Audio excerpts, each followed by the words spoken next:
रात के 2 बज रहे थे। वर्षा गहरी नींद में थी। तभी वो सपना देखती है कि उसके घर वाले उसके जबरदस्ती शादी करवा रहे हैं। बौखलाई हुई वर्षा एकदम से उठती है और चिल्लाते हुए बोलती है, नहीं नहीं नहीं, मुझे नहीं करनी शादी। अरे ये शादी नहीं, उम्र कैद है और मुझे कैद में नहीं रहना है। मुझे जाने दो। अरे मम्मी पापा छोड़ो, नहीं करनी शादी। आपकी बेटी ससुराल नहीं जाएगी। इतना कहकर वर्षा नींद में मंडप से भाग रही थी, पर हकीकत में वो बेड से नीचे गिर जाती है और तभी उसकी आंख खुलती है और वो खुद से कहती है, ओ भाई साहब, क्या बुरा से भी बुरा सपना था। मेरे घर वाले मुझे सपने में भी चैन नहीं लेने दे रहे हैं। अपनी बेटी की विदाई में लगे हैं। पर नहीं वर्षा, ससुराल नहीं जाएगी तो मतलब नहीं जाएगी। इतना कहकर वर्षा वापस से सो जाती है। वर्षा एक बहुत ही बेबाक सी लड़की थी, जिसे हमेशा से ही सभी से घुलना मिलना पसंद था। उसकी माँ रीमा और पिता माधव अपनी बेटी के लिए रिश्ता तलाश रहे थे, पर वर्षा हर किसी लड़के को ना कह देती। ऐसे ही एक सुबह नाश्ते की टेबल पर, गुड मॉर्निंग माँ, गुड मॉर्निंग पापा, गुड मॉर्निंग बेटा। तो आज क्या बनाया है नाश्ते में? वही बेटा जो तुझे पसंद है, आलू के पराठे। अरे वाह, मजा आ गया। बेटा एक लड़के का रिश्ता आया है। किसके लिए? माँ के लिए आया है क्या पापा? हट बेहया, कैसा मजाक करती है। बेटा तेरे लिए आया है। एक बार मिल ले बेटा, बहुत भले लोग हैं। लड़का बहुत हैंडसम भी है। माँ पापा, मैंने आपसे कहा है ना, मुझे अभी नहीं करनी है शादी। देखो, आप लोग मुझे गलत मत समझो। मैं जानती हूँ शादी करना भी जरूरी है, पर अभी मैं खुद को इस काबिल नहीं समझती हूँ कि मैं शादी की जिम्मेदारी उठा सकूँ। पर बेटा तेरी उम्र भी तो बढ़ रही है, उसका भी ख्याल कर ले। माँ, नहीं करनी मुझे शादी। नहीं जाना ससुराल, जबरदस्ती है क्या? अरे तो फिर बेटी ससुराल कब जाएगी? जब जाना होगा तब चली जाऊंगी, पर अभी नहीं जाऊंगी। इतना कहकर वर्षा आराम से अपना नाश्ता करने लगती है। वक्त गुजरता है, पर वर्षा को कोई लड़का पसंद नहीं आता। ऐसे ही एक दिन वर्षा अपने माता पिता के साथ अपने मोहल्ले की एक शादी में जाती है, जहां उन्हें पड़ोस की सरला आंटी अपनी बेटी नीलम के साथ मिलती है। नीलम की अभी कुछ समय पहले ही शादी हुई थी। तभी सरला रीमा से कहती है, कैसी हो रीमा बहन? जी मैं एकदम बढ़िया हूँ, आप बताओ। हाँ हाँ बढ़िया। अरे तुम्हारी बेटी अभी भी कुंवारी है? जी जी, देख रहे हैं लड़का इसके लिए।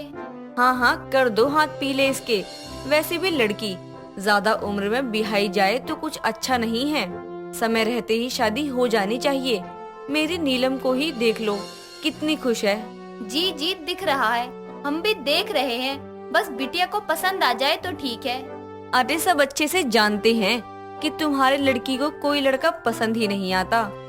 अरे मैं तो कहती हूँ एक बार अच्छे से पूछताछ तो कर लो अपनी बेटी से, कहीं इसे लड़कियाँ तो पसंद नहीं हैं। सरला की बातें सुनकर वर्षा को गुस्सा आता है और वो कहती है, वाह वाह आंटी जी, क्या बढ़िया ख्याल है आपके। कौन से स्कूल से पढ़कर आई हैं ये ज्ञान की बातें? अरे आपके जैसे विचार तो मेरे कॉलेज का चपरासी भी नहीं रखता है। अरे अगर एक लड़की शादी नहीं करना चाहती है तो इसका मतलब है कि उसे लड़के नहीं लड़कियां पसंद है। वाह क्या खूब है आंटी। मेरा अच्छा बुरा सोचने के लिए मेरे माँ बाप हैं। आप इतना जोर मत लो अपनी छोटी सोच पर। इतना कहकर वर्षा गुस्से में पार्टी से चली जाती है और चलते चलते वो रोड पर काफी आगे निकल जाती है और गुस्से में बड़बड़ाने लगती है। अरे जब नहीं जाना बेटी को ससुराल, पता नहीं सब लोगों के पेट में क्या दर्द है। शादी नहीं होगी, पता नहीं कौन सा गोल्ड मेडल हो गया जो नहीं मिला ना तो जिंदगी अधूरी हो जानी है। वर्षा इतना सब बोल ही रही थी कि तभी उसके पीछे से गौरव नाम का लड़का आकर कहता है, अरे लोगों का काम होता है बोलना, उनको कहने दो। दुनिया के मुताबिक थोड़ी जिंदगी जी जाती है। वही तो, फिर क्यों क्यों क्यों? एक मिनट, तुम कौन हो और तुम मुझे क्यों सलाह दे रहे हो? मेरा नाम गौरव है और मैं कोई सलाह नहीं दे रहा हूँ। मैं तो बस बता रहा हूँ कि लोगों का काम होता है बोलना, लेकिन हमें करना वही चाहिए जो हमारा दिल कहे। वैसे अच्छा लगा, मुझे पहली बार किसी ने मेरी बात को समझा है और पॉजिटिव रिएक्शन दिया है। अरे कोई बात नहीं, चलिए मैं आपको घर छोड़ देता हूँ। रात काफी हो गई है, ऐसे अकेले घूमना सही नहीं है आपके लिए। इतना कहकर गौरव पास में खड़ी हुई अपनी बाइक लेकर वर्षा के पास आता है और वर्षा गौरव के साथ बाइक पर बैठ जाती है। गौरव उसे घर छोड़ देता है। रास्ते भर हुई बातों से दोनों की दोस्ती हो जाती है। ऐसे ही वक्त गुजरता है। हर कोई वर्षा की शादी करवाने के लिए नहा धोकर उसके पीछे पड़ा था। वहीं रीमा और माधव भी उसे प्यार से समझा समझा कर थक गए थे। ऐसे ही एक सुबह रीमा वर्षा से कहती है, देख बेटा, अब बस बहुत हो गया। अरे मैं और तेरे पापा थक गए हैं लोगों को जवाब दे देकर। हर किसी का यही सवाल है, बेटी ससुराल कब जाएगी। हाँ बेटा, अब हम और इंतजार नहीं कर सकते। और हम सोचते थे कि तेरा बचपना है, मान जाओगी, लेकिन नहीं, अब पानी सर से ऊपर जा रहा है। तुम्हें अगर खुद से कोई पसंद आ जाता है तो ठीक है, नहीं तो तुम्हारी मर्जी के लड़के से तुम्हारी शादी करवा देंगे। अब हमारी बेटी ससुराल जाएगी। इतना कहकर माधव और रीमा वहाँ से चले जाते हैं और बेचारी वर्षा अपना सर पकड़कर बैठ जाती है और खुद से कहती है, अरे यार, ये शादी का लड्डू तो गले में अटकी हुई हड्डी बन गया है। ना निगलने बन रही है, ना उगलते बन रही है। क्या करूं? हेलो गौरव, कहाँ हो? मुझे अभी मिलना है, रोज कैफे आ जाओ। कुछ देर बाद वर्षा रेडी होकर गौरव से मिलने के लिए रोज कैफे में जाती है और कहती है, गौरव, मुझे कुछ भी समझ नहीं आ रहा है यार, क्या करूं? यार घर वाले भी ना अब परेशान हो गए हैं। उनका भी यही सवाल है, बेटी ससुराल कब जाएगी। तो चली जाओ ना ससुराल। यार तुम समझ नहीं रहे हो, मुझे ना लगता ही नहीं है, फील ही नहीं होता है कि मैं शादी जैसी बड़ी जिम्मेदारी को उठा सकती हूँ। कितना कुछ होता है, मुझसे खुद को तो संभाला नहीं जाता है, ये सब कैसे करूँगी। ये बस एक सोच है वर्षा, वास्तव में ऐसा कुछ भी नहीं है। तुम एक समझदार लड़की हो और जब जिम्मेदारी हम पर आएगी तभी तो हम जिम्मेदारी को संभालने के लायक होंगे। गौरव के समझाने के बाद वर्षा घर आती है और आखिरकार शादी के लिए हाँ कर देती है।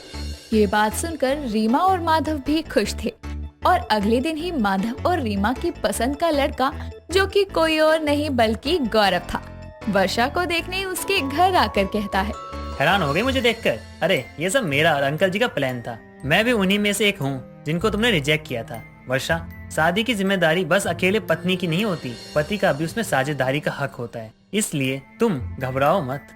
हाँ बेटा, गौरव एक बहुत भला लड़का है। बेटा, मैंने शादी की तभी तो तू है, ये घर है, हमारा परिवार है। बेटा, जिन जिम्मेदारियों से तू बच रही है, ये तो तुझे निभानी ही है, तभी तो तू काबिल बन पाएगी। समझ गई हूँ। सब अब बस भी करो, कितना पाठ पढ़ाओगे मुझे। अरे जाऊंगी अब मैं अपने ससुराल, वो भी गौरव के साथ। माँ पापा, मुझे लड़का पसंद है, जाओ दे दो सबको जवाब कि आपकी बेटी ससुराल जा रही है, वो भी बहुत जल्दी। वर्षा की बात सुनकर सभी घर वाले खुश हो जाते हैं। साथ ही मुंह मीठा करवाकर गौरव और वर्षा का रिश्ता पक्का कर देते हैं। कुछ दिनों बाद बड़े ही धूमधाम से वर्षा और गौरव की शादी होती है, जिसके बाद अपनी डोली वाली कार के शीशे के पीछे की तरफ से देखते हुए वर्षा कहती है, हाँ तो फिर अब तो मिल गया ना जवाब सबको, बेटी ससुराल कब जाएगी। तो चलो फिर अब कोई भी मेरे माँ पापा से कुछ सवाल नहीं पूछेगा। बाय बाय मेरे प्यारो।